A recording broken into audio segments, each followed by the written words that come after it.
This is an area view photo of Playland Amusement Park, which I downloaded from Google, which I'm going to use to give my discourse on Playland Amusement Park, which I believe went wrong from its construction in 1928.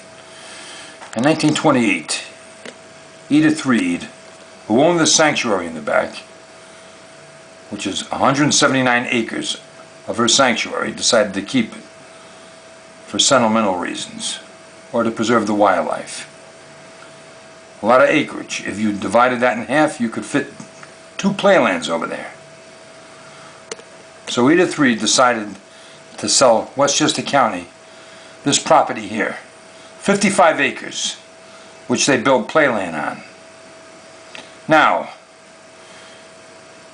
if everybody played their cards right, and Edith Reed sold the county all this property, they could have developed the land and made playland twice its size, and with it over here it would be 3 times its size. But what they should have done was develop all this land by running big steel piles through and have dump trucks come with thousands of tons of concrete and gravel and dirt and construct the land, make it durable, make it strong enough where you could build any strong object or put anything on it without worrying about it being submerged. When people say it's a sanctuary and it can't be developed, that's all psychological. Because if Edith Reed sold the county this property and there was no mentioning of a sanctuary, people wouldn't even have known it existed as a sanctuary. And all the other animals could have migrated somewhere else to some of these other little islands out in the Sound or over to the Rye marshlands. So that proves my point on that one.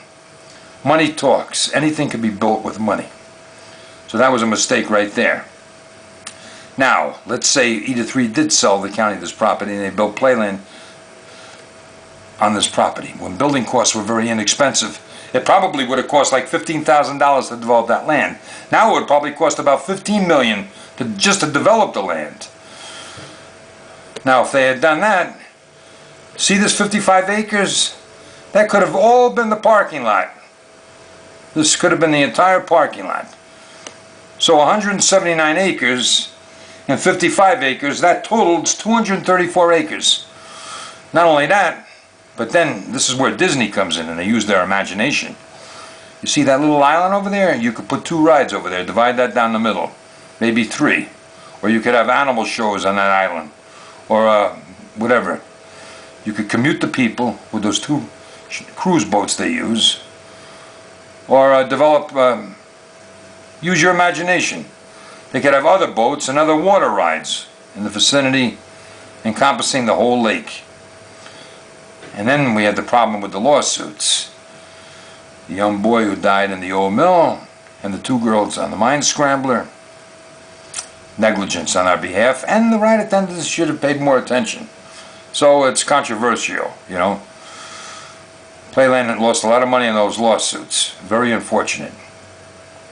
And then the other problem was that when the Magic Carpet and the Funhouse burned down in 1966, they never rebuilt those 2 rides. They were historic rides. They were very important. The Magic Carpet was almost the complement of the old mill. Right in this area they encompassed. They were located in this area where the double shot ride is, the ID badge stand, Starship 2000 and the Sky Flyer. The Funhouse and the Magic Carpet took up those 2 areas. So this is about ready to complete part 1 of my discourse video.